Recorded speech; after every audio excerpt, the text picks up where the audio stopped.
kalian isi selalu bilang sama masnya. Mas, speed 1 ya? Viral tips isi BBM minta pegawai SPBU pakai nozzle speed 1. Pertamina beri klarifikasi. Seorang pengguna TikTok membagikan video di mana satu unit mobil sedang mengisi BBM di SPBU.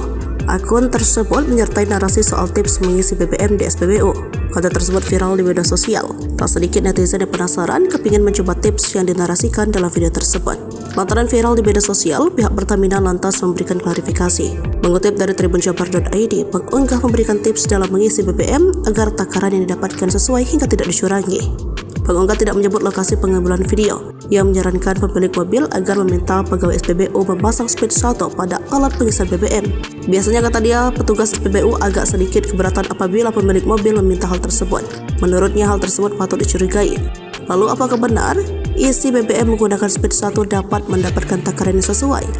Korporat Security Pertamina Patra Niaga Irto Ginting membantah kebenaran unggahan itu. Terlepas menggunakan speed 1, 2, atau 3, kuantitas BBM yang dikeluarkan nozzle sudah sesuai dengan nominal yang tercantum. Sebagai informasi, nozzle adalah perangkat yang berfungsi untuk mengontrol adanya aliran fluidia berupa cairan atau gas yang keluar dari ruang tertutup. Di SPBU, nozzle digunakan untuk mengalirkan BBM ke dalam tangki kendaraan. Lebih lanjut, Irto menjelaskan bahwa speed pada nozzle berfungsi untuk mengatur kecepatan BBM yang keluar.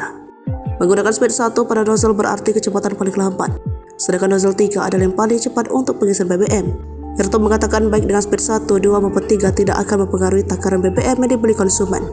Tak hanya itu, Irto juga menjelaskan bahwa Pertamina Patra Niaga terus mendorong digitalisasi di SPBU agar penyaluran BBM kepada masyarakat tepat dan merata.